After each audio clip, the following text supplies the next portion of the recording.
in the cabbage. Well, let's get it. Test. Yeah, we're live. Welcome to In the Cabbage. This is crazy. This is pretty bananas right now that we're actually doing this. I'm Tommy Swain, Andrew Witt. Please subscribe, please listen, please download, like. And just a reminder, keep swinging.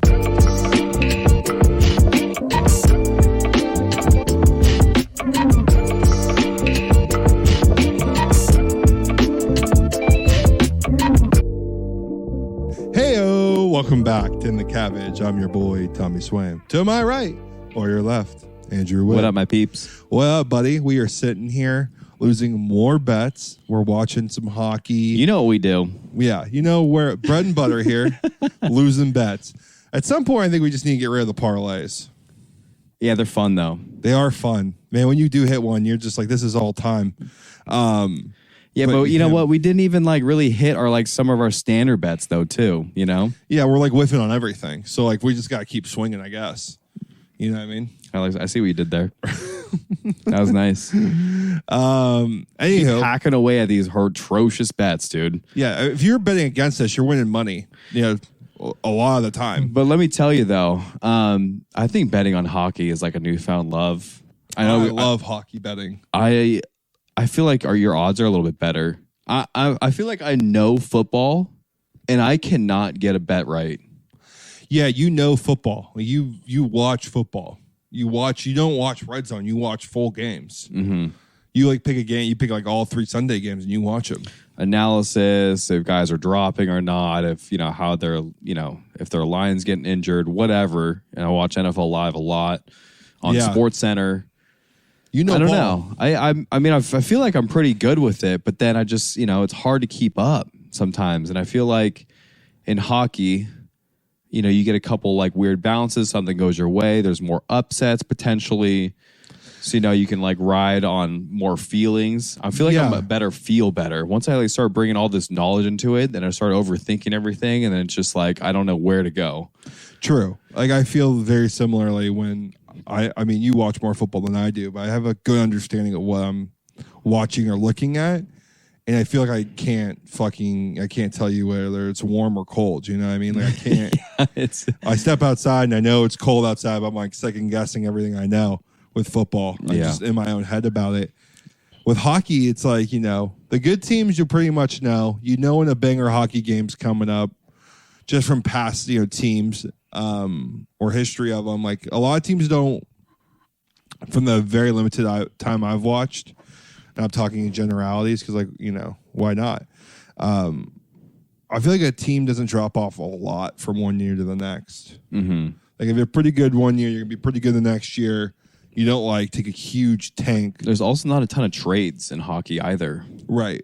So it's way easier to keep track of the good teams. And it's just they like to build programs, and there's lines, and people like to play as certain people and coaches, and this just seems to have a better understanding of football. Is just so crazy.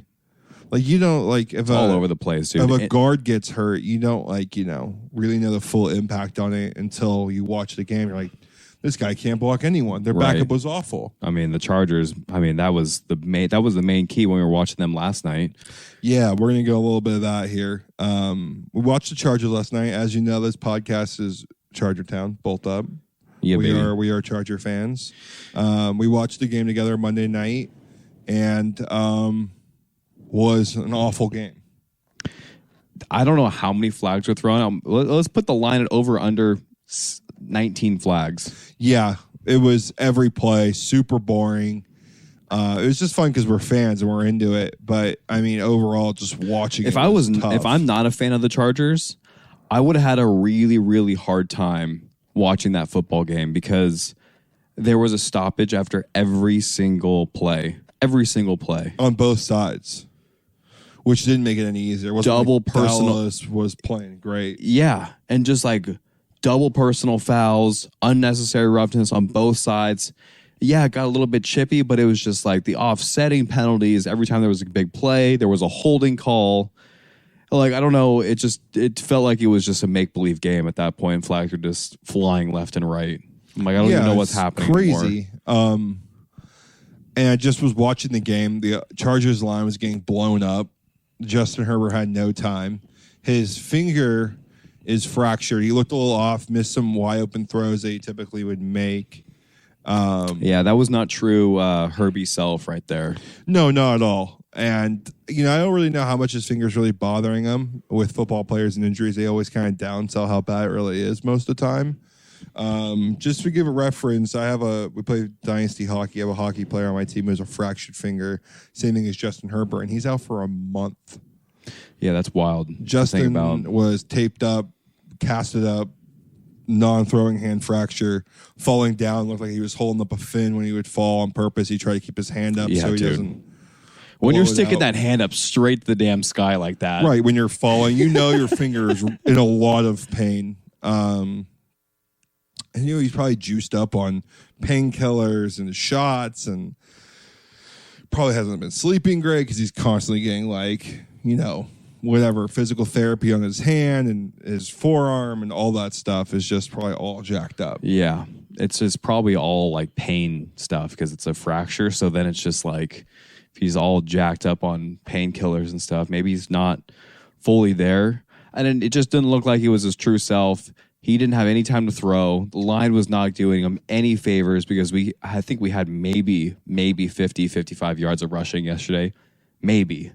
Total yards rushing. Tough. When you're supposed to have the second best running back in the league. Yeah. I know. Arguably, he was, 1-2 was McCaffrey and totally. Eckler. I think a lot of it is he's great out of the backfield. He's fantastic at catching patches or passing catches. Catching Yeesh, passes. that was a little tough one there. That was the little Tommy for you there. You got a little dribble mouth. Great pass catcher. And yeah, dude, I don't know. It just felt like they really could get nothing going. Penalties really jacked him up. And you know what? I didn't think that that Mike Williams going out for the year with an ACL injury would have really affected him this much. But it's having a really, really negative impact on the team. Well, I thought that Quentin Johnson would just step in that role beautifully, and he definitely is not at all. He looks great out there when he's running routes, but maybe they just haven't built up the trust yet. I saw a video today saying he is soft, that he's not a very strong person. Someone said the last interception I saw a post, he got pushed off the route. So like when they were coming back for the ball, the guy basically pushed him aside. Interesting. Just kind of pushed him off his route. Well, if you're not physically strong enough to kind of hang in there, everyone's going to kind of bully you, which is going to throw you off your routes, and you're not supposed to be where you're supposed to be. So you got to be a little stronger. And that just comes with time and lifting and being in the professionals for, whatever. He's 22, I think. Yeah, he's a little young. So I mean, and statistically, for sure, he has plenty of time. And God, the Chargers love drafting big wide receivers, don't they? Yeah, I mean, I'm happy that they do. It's just, to be honest, I don't love our coach. I'm ready to see a new coach who's very, very creative, offensive. I don't know, more. Yeah, he's supposed to be a defensive minded coach. He's supposed to be the defensive coach, and Kellen Moore is more of the offensive mind. Yeah, I think we need maybe a new quarterback coach to get in there because you also got to figure out if, Justin Herbie's got it. He has it. He has the talent. God, you were giving this to me last night too. We're gonna go out again. I know, and he has the talent. I like him as a quarterback a lot. He's definitely there, but they haven't won a lot of games. He's like an even record, I think, with wins losses. We signed him for a big contract. He's gonna be there for a while. I just want him to be in a position to start really earning that money. And I don't feel like he's being put in positions that he can thrive in. Okay, there we go. You think the opportunity is not great for him? Right. Maybe that's what's going on. I would like to believe now it has to be the opportunity, and we need to figure out how to get him into places where he can be extremely successful, or putting more tools around him to be more successful. I don't know. It looks like, because when Chargers do win games, we win games because of Justin Herbert, I think. Yeah, and I agree. Like, I love Justin. He's a great quarterback. His like playmaking ability, his scrambling ability, his like creativity with the ball outside of the pocket is extremely accurate on the tall, run. Smart, good guy. I mean, it's every tangible you want as a quarterback. Got a cannon for an arm, right? And great set of hair. Yeah, the flow is really cooking Probably for a him. perfectly average dong. Probably, dude. You can't have a huge one. You know what I mean? Because then you need to be like his golf game is also solid too. So you know that he's getting reps in there, which is big. Right, and so you can't. This man can't have it all. So you got to think average. You got to think average down below the pants. Right. Because now if he's coming with a huge hog, then it's like a little awkward for the rest of the team. It's like, not only is he good looking, he's our quarterback, and he's packing heat.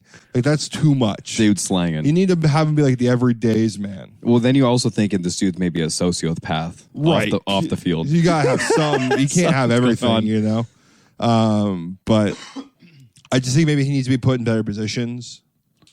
I don't know what that would look like. I don't know. I just don't like the head coach very much. And one of the reasons why is because he goes for it on fourth down like every time. Yeah. I mean, you were telling me more about it, dude, because you've watched more games at depth. It's out of control. It's kind of crazy, actually. It's wild. And it's not even like, there are times where it's warranted, but there's other times that I don't think it's very warranted at all. Yeah, you were telling me like bad yardage positions, and we have there was a game, and I don't remember who we were playing, but it was it was the Vikings earlier this year, like week 3. Right.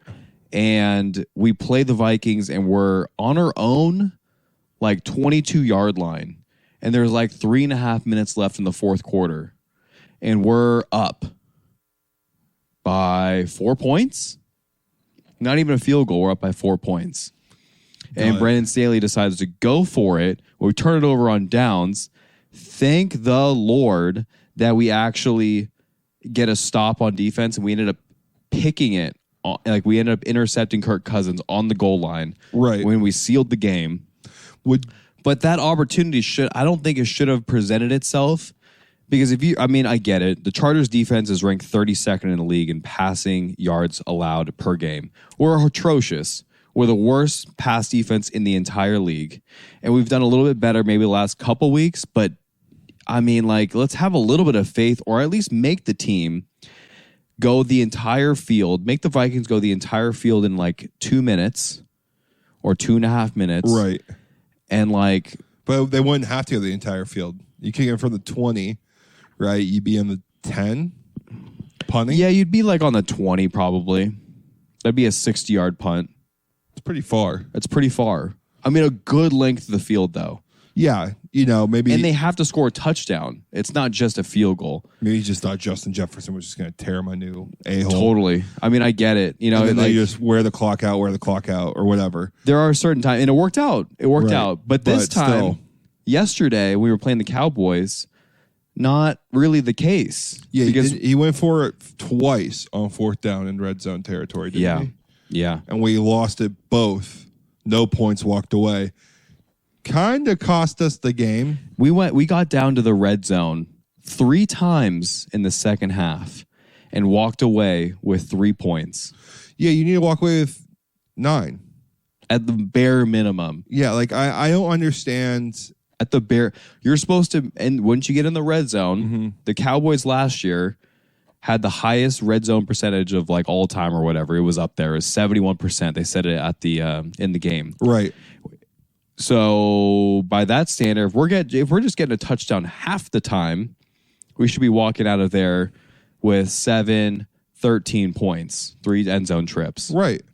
And I don't understand why why coaches aren't taking points anymore. I understand going for it on, fourth down, you're on, their 40. Going for it. 4th and 1 on their 40. Sure. On their 30, if you're really not trusting your kicker and you're feeling a little bit more ballsy, maybe you're at home, great. You're on your 20, your 10, and you're not walking away with a tutty, you need to get points. You got and not only that, but it rewards the team. It's all right, cool, boys. Good momentum there. Good momentum drive. Good job. We'll get them next time. Also, if the game is tied 7-7, let's say, or it's 14-14, just kick the field goal. Then you have the advantage now.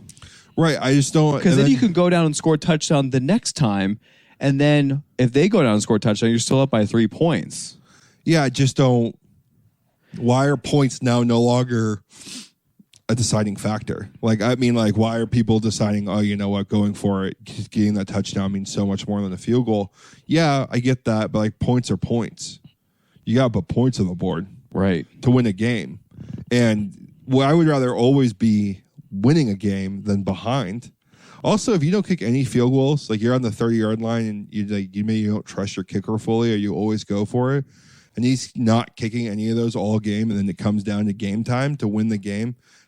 He's only kicked one field goal. He's picked like a PAT. He's like PATs and like a 40-yarder, but he has like a 35-yarder he needs to click in. Might be a little nervous because he hasn't really seen it all day. Totally. That's a good point. I didn't actually really think about that either. You kick in rhythm. You know, you've made 3 of 3. You're probably like, dude, I've been on fire. Dead middle, 3 of 3. Do it one more time. We're out of here. Right.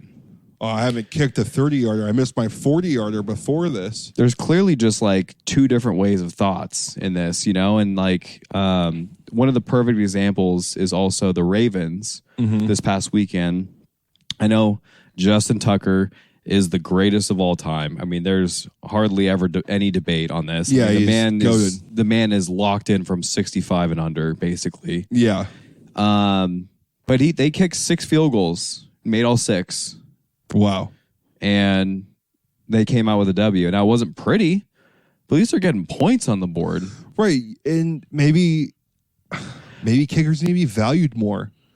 Like, maybe you need to like really start training kickers and putting kickers in some situations, because those points matter. Yeah. And I mean, buddy, I'm pretty sure the NFL kickers are doing situational drills. I'm sure they're doing all of it, but like maybe we need to find like a little secret sauce. Something to what are you looking for? The intangibles of Justin Tucker. What are we looking for? That big leg, right? Kind of got to be like a little bit of a weirdo. The game has to like fall on his shoulders, even though he hasn't played really. You got to find someone like the mental X factor is what I mainly mean. Like, we got to start. I think the mechanics are different. Justin Tucker kicks the ball differently than everybody else does. Mm-hmm. I've got some thought into this. Okay, I want to hear it. And it's like it's going to be very simplistic, but his body angle and his planting left shin angle is way more at an angle this way towards the ball and away from the ball than it is more upright. And it's a much more of a sweeping motion instead of a straight back and straight through motion. It's more of like a golf swing.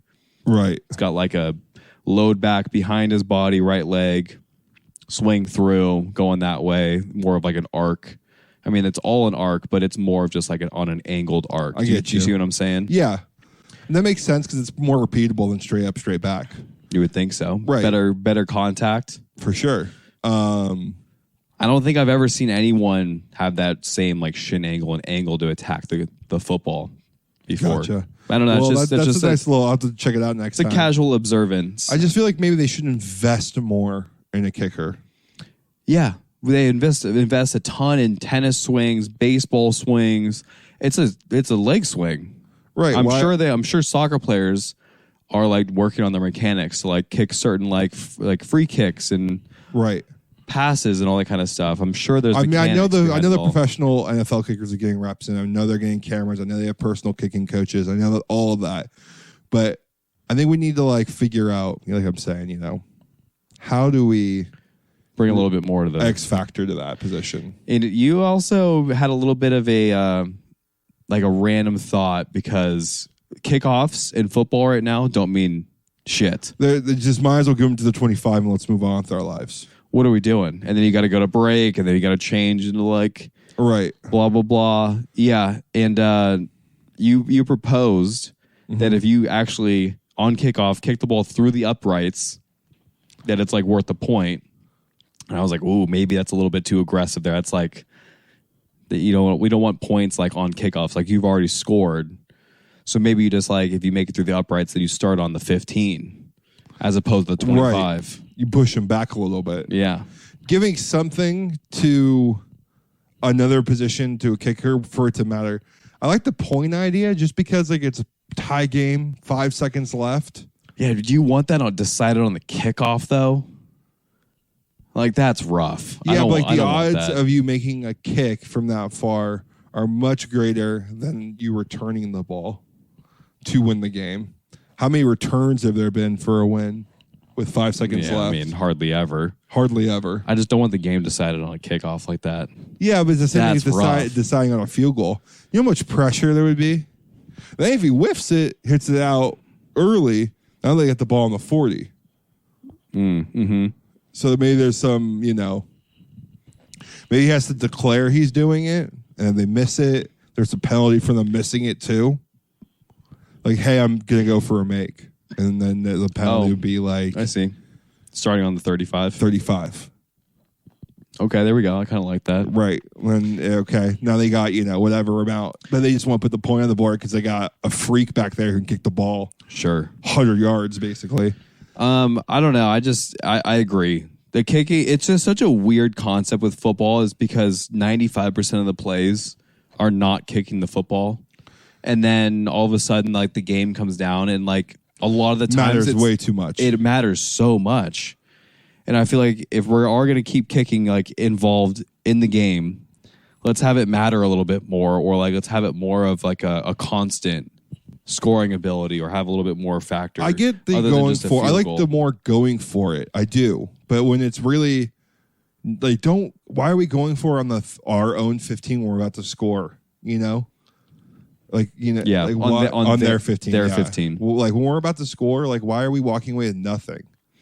Yeah, but if it's 4th and 3, why are we going for it? Because that happened last night. Right. Not even a 4th and 1, 4th and inches, 4th and 3.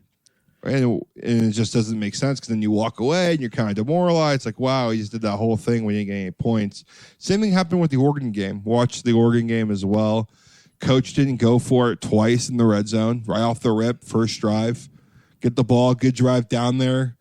Wait, he did or didn't go for it? He went for it. Oh, went for it on 4th down. Went for it on 4th down. Didn't get it. Walked away with no points in a away game at Washington. Right.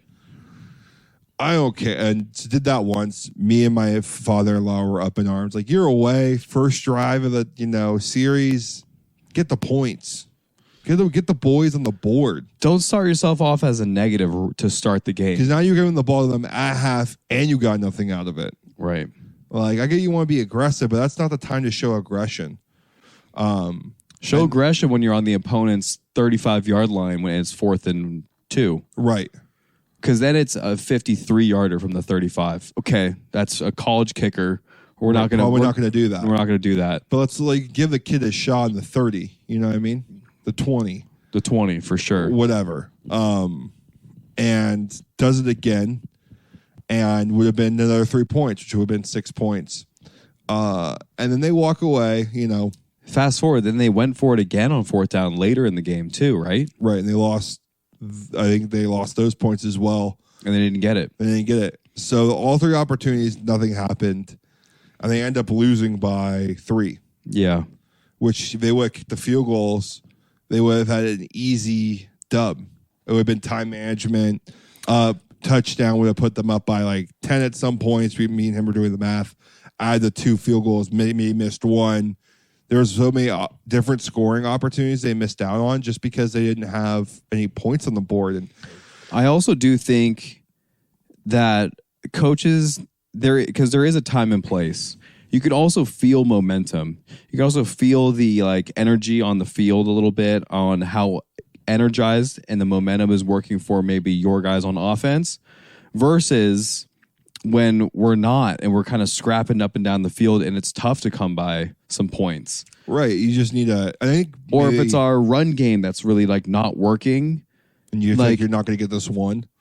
Yeah, let's punt it away. It's okay to pin him back and then let's start over again here. Yeah, let's get our heads right instead of forcing something and the running back doesn't get it, and then you're all not getting it on the 4th down does have a mental toll. Yeah. We couldn't get that 1 yard when we needed it the most. That does take It deflates you. It does deflate you. Yeah. Like, you're not just going to shake that off so easily. I think a lot of these coaches just got so blinded by these stats that, I mean, I agree. Like, there's time and place for it. There is. Totally is. The coaches just need to do a better job of, like, especially away games. Points are points. Yeah. You're in a hostile environment. You're not at home. Your boys aren't comfortable. Like, you would probably have shitty sleep. You've been there for 2 or 3 days. Let's get the points. Let's get the ball rolling, in the right direction. I'm with you. And vice versa. If they make a crazy play on defense and you want to go for it because all the momentum is on your side and you're driving, then sure. If you feel like you're going to get more out of it and all signs are pointing towards, we can pick this up, no problem. Like, we've been destroying them on this counter. We've gotten 4 yards every time. Yeah, we're averaging 5 yards a carry. Right. We've done it before. We did it again. Like, hand the ball off. Great. Right. Get that feel. But, I think it was really evident this weekend because we watched 2 games that were kind of decided on 4th down and, like, coaches' decisions. And they kind of blew it both times. So, and also you don't fully know though, because then you're like, you have to change the way you're coaching. But like if you're up, and especially in the NFL, you can kind of wind down the clock, and like you can kind of hog the ball a little bit and put some more stress on their side as opposed to it being a tie game. Now you're up 3.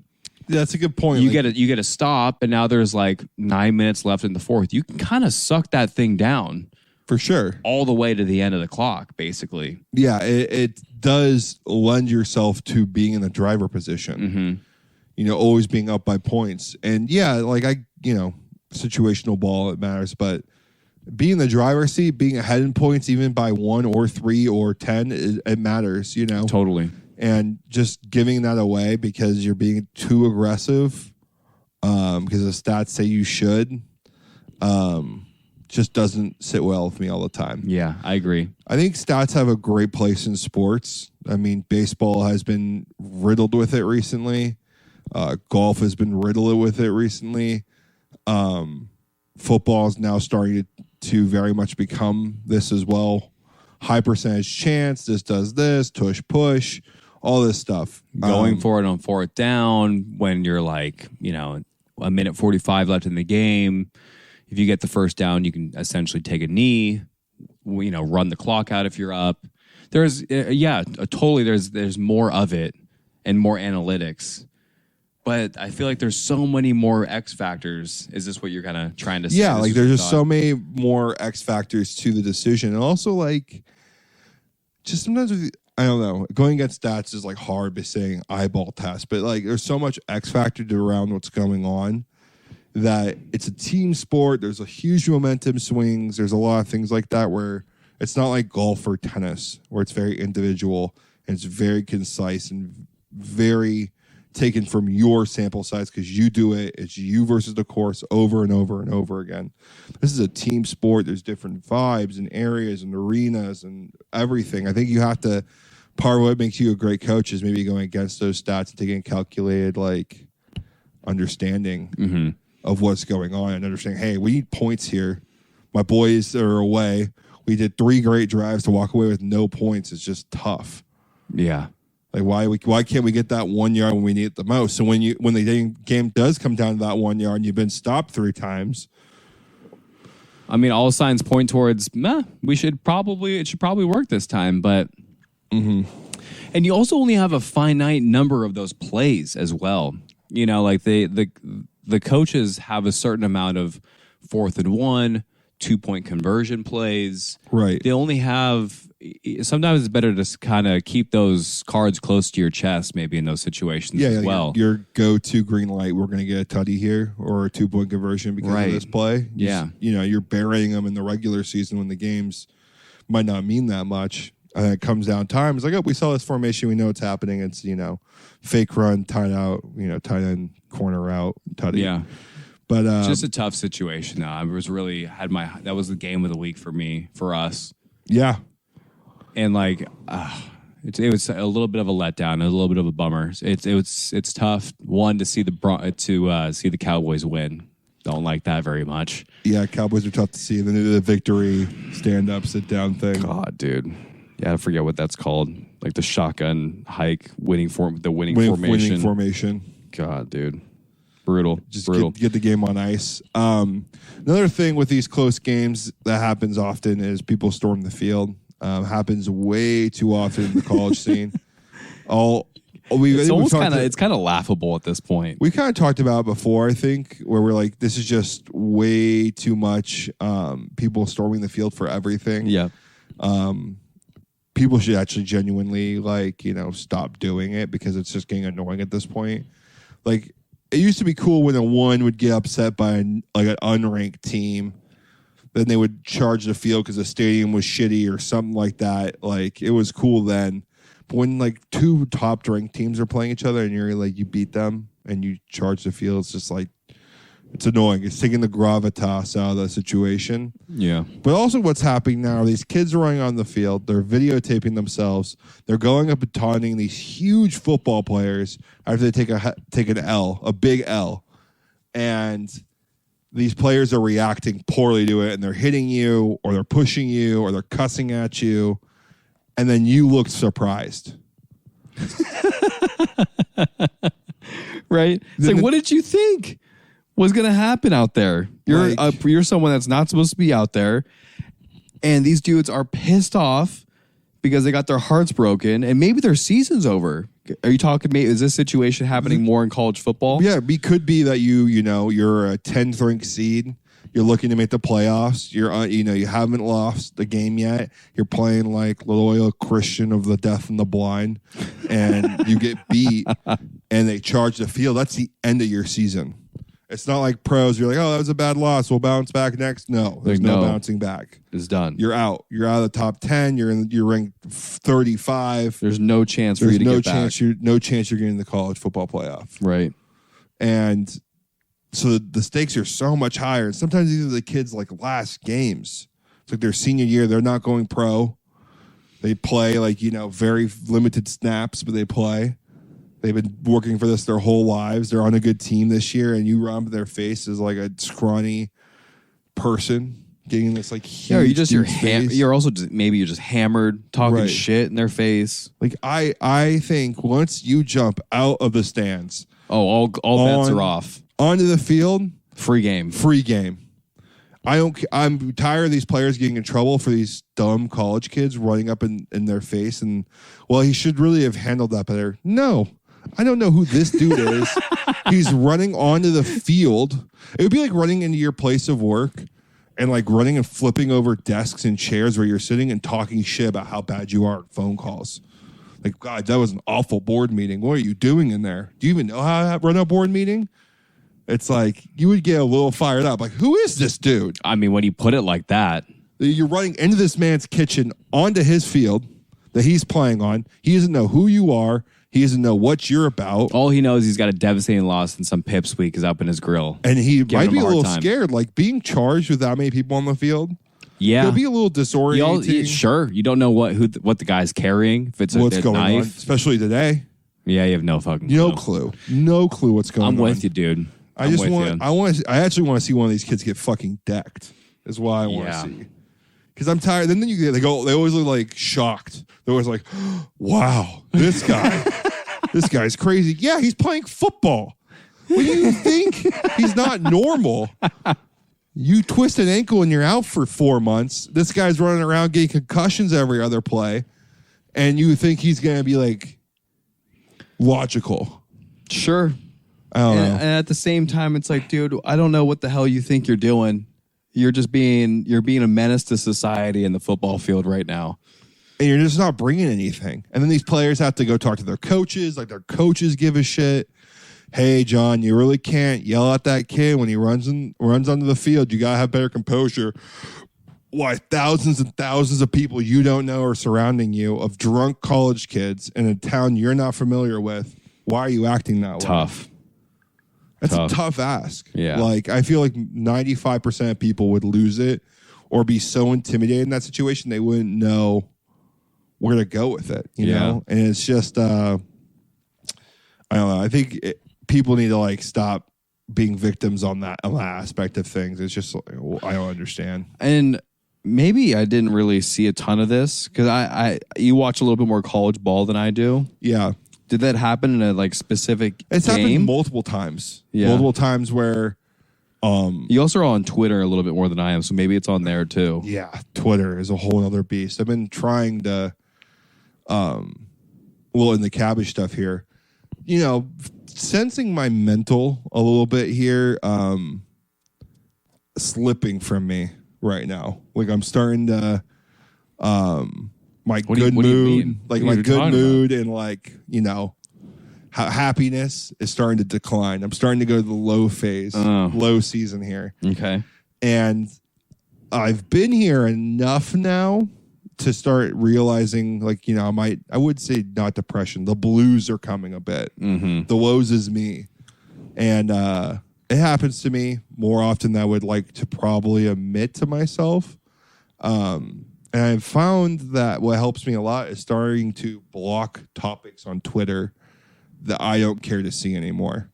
Like public fights, like people getting like knocked out in the public or fighting at sports games, like stands fighting, like just messes me up. I don't know why. I don't know why it is, but like watching someone like getting punched in the face and like hitting the concrete and they're not jumping on the field and running around. They're just like being fans. Just like, wow. Like I wonder what like that must, the pain, the recovery is just all so tough. So doing that, blocking like politics. I block almost all politics. I have no desire to know about that. I have to like worry about my own bubble before I can think about other things. And it's been helping me out a lot. So That's good. I just want like sports on my feed. I just want video games. I want golf. That's basically it. Right. I just want my sports feed to look like it's just ESPN. I have a really hard time watching the news. Can't watch the news. I can't do it.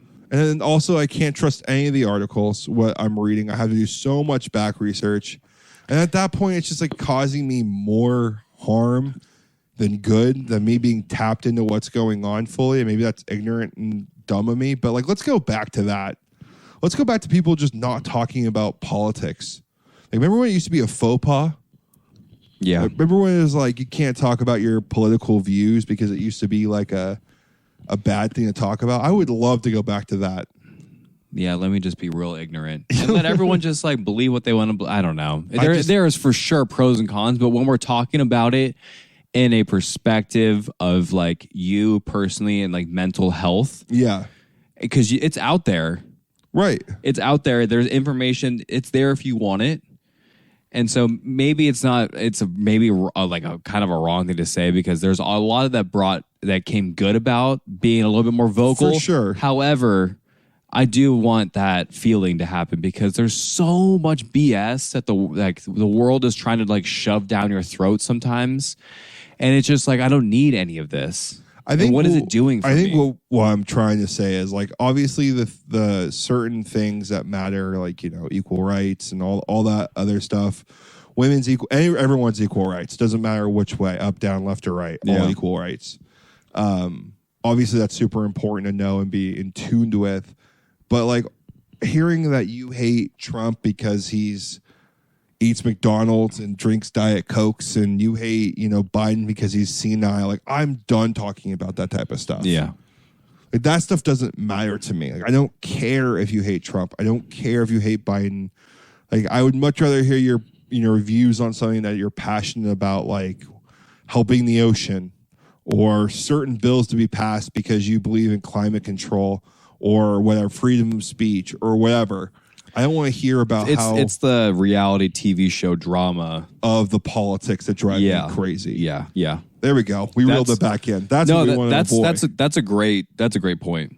I don't care about hearing views that are educational and understanding and clear and concise. I'm tired of hearing about your dumb Twitter opinion on something that you read from Twitter that you don't even know is true or not.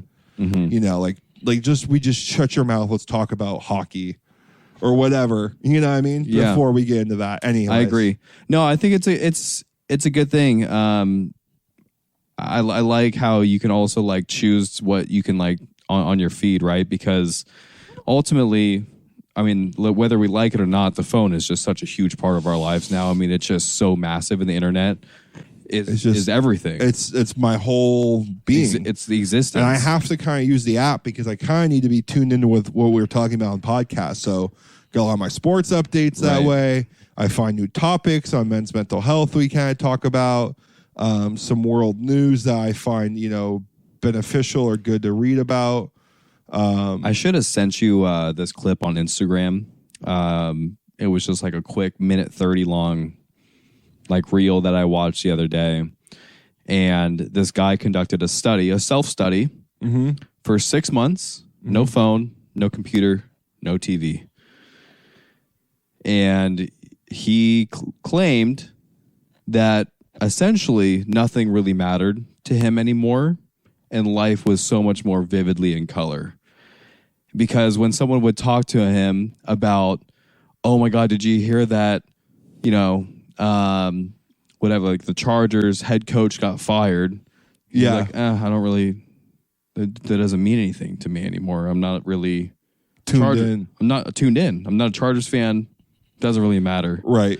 Oh, did you hear that X, Y, and Z? The fan got punched in the face. He's like, okay. I don't really. It doesn't. I'm not going to see it. I don't know what you're talking about. Right. And so I was like, okay, maybe that's a little bit extreme, but he did report that he was like, like the stuff that was keeping me up at night before, because I dealt with a lot of stress and anxiety about things that I had no control over, essentially just went out the window because I was just tuned into what he cared about. Right. And then he just focused on reading. He read like a bunch of books and like about applicable things for business and information that he was very interested in learning about. Maybe it was cooking, whatever it was. He was a little bit more tuned in that way to those kind of things. And so I really do think like the phone really does have a in the cabbage type feeling and mentality check, because it really does drive so much of the way you're just consuming content, and as well as your perspective on the world in certain areas as well. Because also it's very true that like your whatever way you view your algorithm, because I don't really like a lot of things. I don't go through and like very much. I just let my thing does what it does. And very few things I like, if ever. I kind of skip over most stuff. Okay. It's a real shame though, but for our Instagram posts, like, comment, subscribe. Exactly. I've been better with the liking. You should definitely like In the Cabbage stuff. We put out great quality content at a very cheap price of free. I'd also like to mention that this podcast is brought on by Top Notch Salon in Mission Viejo. Top Notch Salon. When you need a haircut, get it right with the top of the notch salon. That away. Love that right there. So thanks to Top Notch Salon. If you mention In the Cabbage podcast to Vicky Hatter or Susan Witt, you'll get 10% off any merch or haircuts. Wow, love that, dude. That was a little surprise sponsorship. Thanks, Vicky. Thanks, Mom. Appreciate that. Oh, and actually, this one just in here, and I didn't tell you about this one. Oh, nice. Kimiko Boutique. Oh, I've heard of them. Yeah. In the Cabbage is sponsored by Kimiko Boutique. This fall season is right around the corner, and we're right headed to the thick of the winter here. And there's no better place to go and check yourself out at Kimiko Boutique while you're getting a little fresh chim at Top Notch Salon. It's a 2-in-1 combo. Remember, mention In the Cabbage for 10% off to either one of those great products. I know I'm going to Kimiko Boutique for my scarf needs very soon. Get yourself feeling right and right at home in the cozy corner.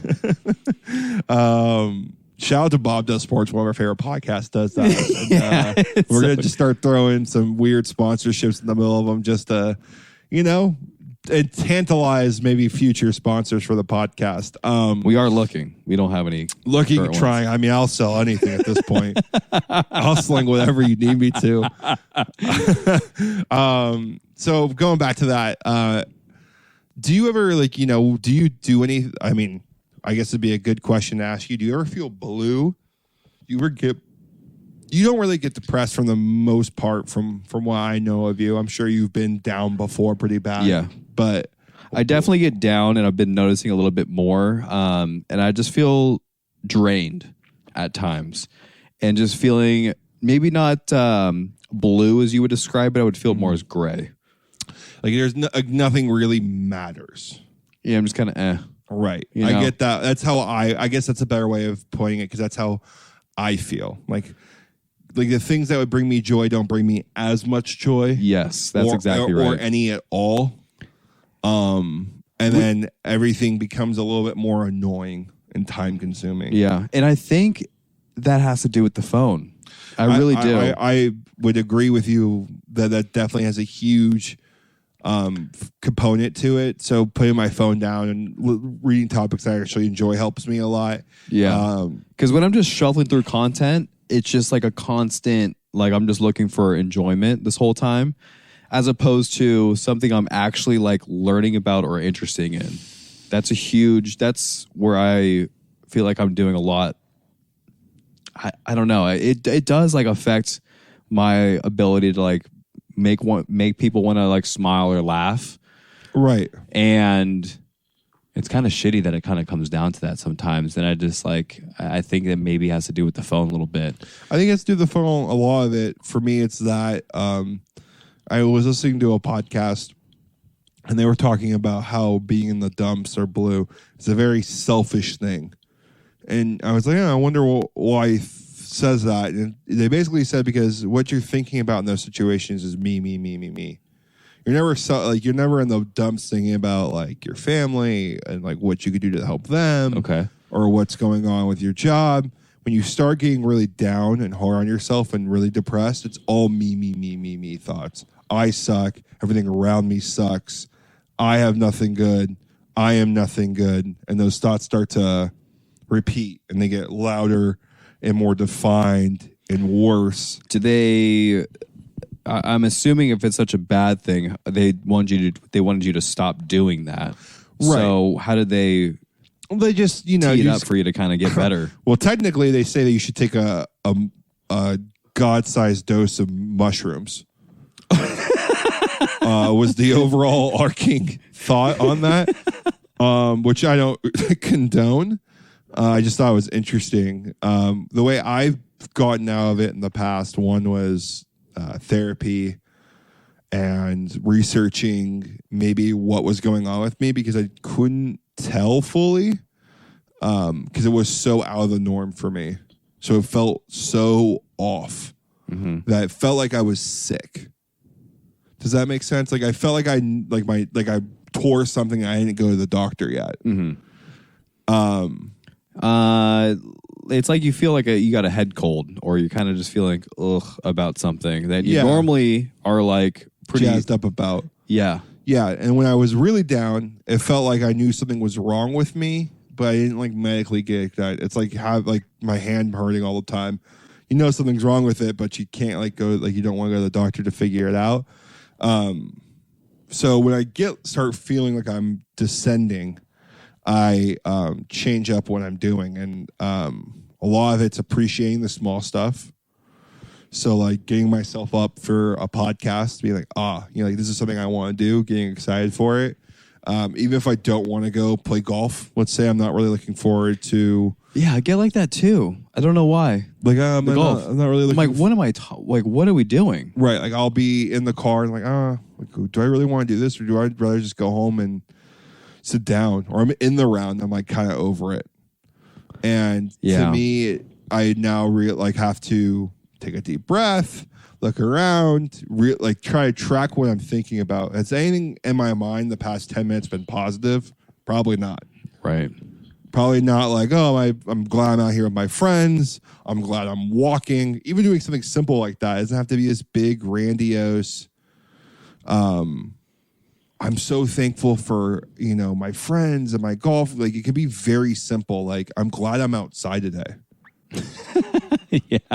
Yeah, it's so true. Like, I'm so glad the weather is nice. And if it's hard for you because it's so dark to find positive in it, I think just starting so big can help. Because then it kind of brings everything else down with it, you know, like at least I'm outside today instead of like, you know. Yeah, not a lot of people get ill. the opportunity to go play golf. Maybe they got to work. I'm not old enough to not swing the club, you know. Something good you know, and I don't know how we got down this tangent, but I love it. And you're just feeling like the blues, the grays, the Yeah. and, you know, the scrolling. Guided meditation for like 5 minutes a day helps so much. It is kind of crazy. Even yoga, I feel weirdly cleansed after yoga. Yeah, you get a little reprieve from like your thoughts because you're so focused on their voice telling you what you should be looking at. It's hard to, because they're also changing positions and they're telling you should feel this. And you're like, do I feel that? And they're like, don't forget to breathe. And you're like, oh, I gotta breathe. And they're, they're trying to put like thoughts in your head, so like, try to keep you engaged. They also, I feel like it's very much a tuning effect that you're kind of tapping back into your body. You know what I actually end up doing sometimes as well is I think driving can be very therapeutic. Do you drive just for fun? I've never done that before, but every time I get in the car, if it's nice outside, windows are down. Always. That's a good one. I used to do that as a kid and I stopped. If I'm driving by myself, windows are always down. If it's 72 or above, even if it's 85, blast the AC windows down. Right. And like, I don't know. I feel like it's more of like a freeing act of driving and it's really enjoyable. So instead of taking like, even when I'm sitting in traffic, really, of like I'm going 25, 30. Right. Highway's different. If I'm on the freeway, that's kind of tough. You can't let that thing rip and roar by Yeah, you. that's kind of tough. But like if I'm just, driving on the streets, windows are down all the time. Window and music is blaring at a pretty good volume. Yeah, you like your music loud. I do. You'll probably like to drown out the thoughts a bit with the music. I do. That's me just kind of sinking into the music, and most of the time it's reggae or some alternative rock, and like it's very therapeutic. It's almost like that kind of yoga tapping into myself. I'm just tapping into like something I really enjoy. Right. It's freeing. It's centering in a way. I think that's good to kind of tap into something. You might not find enjoyment in that that exact moment with it, but it will be better than you just wallowing in self-pity. Totally. Like maybe walking used to bring you so much more joy than it does now. You're doing your hot boy walks. Get back out there and just do one. Right. Because maybe you will, it's better than you just sitting there and not being present in that moment. Oh, for me, huge is being present in the moment. I find myself when I'm very loopy and I'm not like centered to where I'm at and what's going on, I find myself then like weird regret will show up because like the thing passed and I wasn't present for it. Anger because like I'm not clicked into what someone's saying to me, so it almost feels like they're annoying me at times, or I'm so like gone in outer space and they're trying to talk to me. I'm like not there, and you're trying to chat me up, and I, not you specifically, but someone's trying to chat me up, and I'm just not hearing Maybe it happens to me. I wouldn't know. No, it doesn't. Very rarely. It's more like if I'm in public or I'm not with like people I know super well, and they're trying to talk to me, and I'm like just not there. But yeah, those are just some things I've tried. Working out's been a huge help too. Like not just working out, like, oh, I went and got a sweat. Like picking my favorite workout and just doing it really, really hard and trying to be sore. Like I get like getting a slight workout in is great, better than nothing. Definitely do that. But I find that really exerting yourself, like let's say you're great with your arms, just go work arms heavy. Sure. And you'll enjoy that more than doing like a full body. I would than doing a full body workout. I've always kind of said it too. Is I feel like if I'm physically really exerting myself and lifting pretty aggressively, even when I'm sitting doing nothing, I always feel better sitting doing nothing because I'm now sore. Does that make sense? It does. Like you feel like you kind of earned the sitting doing nothing. I feel like you've earned it, or your body is tired at that point. Like you shouldn't be really doing anything else. You should be relaxing and recuperating and recovering. Yes. Yeah.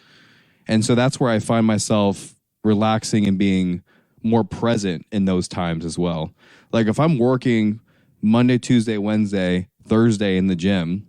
Right. Fucking A, dude. My Friday, Saturday, Sunday could not be any more loungier.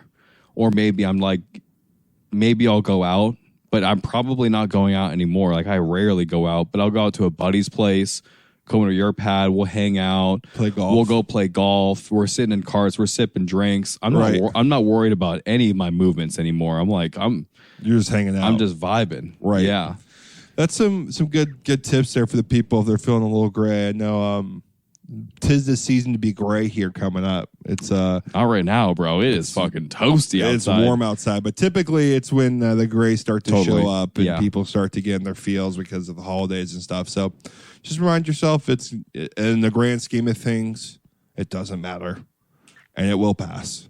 That is true. In the grand scheme of things, you will figure it out. Time heals all wounds. Talk to somebody and go do something you like, whether it's making a grilled cheese. Great. Go make a grilled cheese. Do something to get yourself out of your head for a little bit. I would say it's always doing things for me. Yeah, it can never be sitting for me. The way I fight my Sunday scaries is cleaning up my house. Wild. Cleaning? Mm-hmm.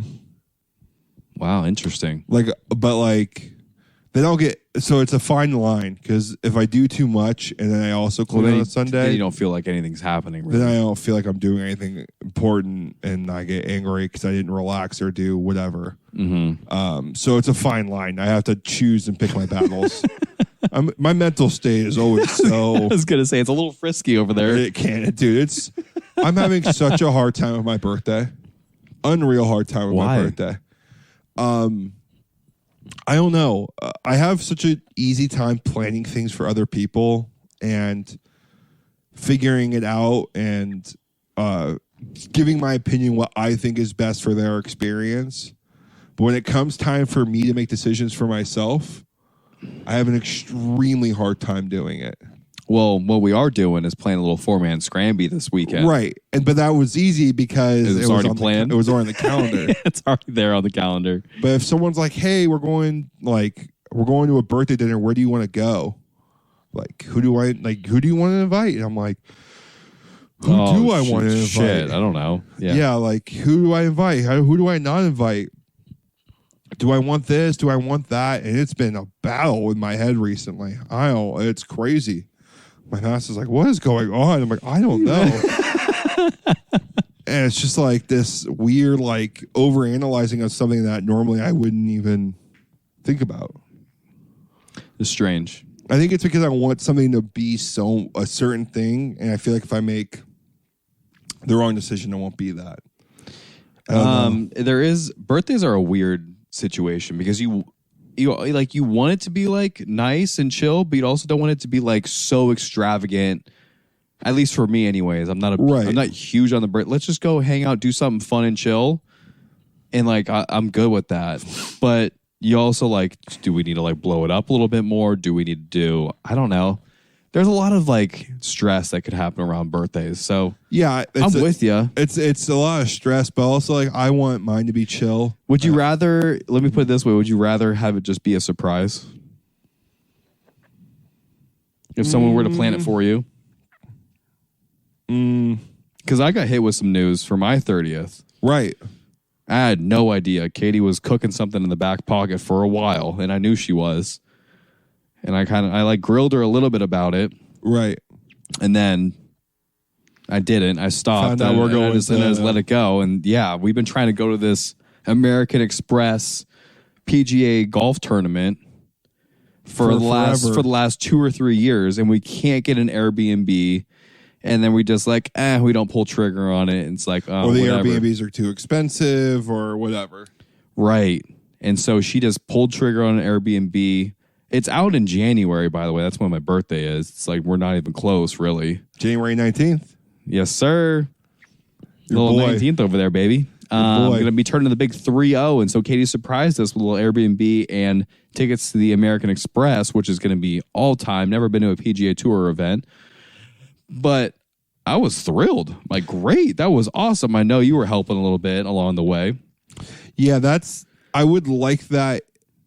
My wife knows what I like, so that'd be great. I wouldn't mind. So you would like a surprise? Hey, we're going to restaurant 28. I would rather someone tell me, these are your two options. These are the people I'm inviting. Right. Or whatever. Or if Madison didn't want to do a surprise party, which I would enjoy, her picking, something I would enjoy, I'm sure, with people I enjoy. So, I don't know, man. It's just a tough one for me. I don't know. Because then also if it's like nothing and nothing's going on, I'm doing like nothing is happening for my birthday, then I'm like... I feel like I should be doing something. Right.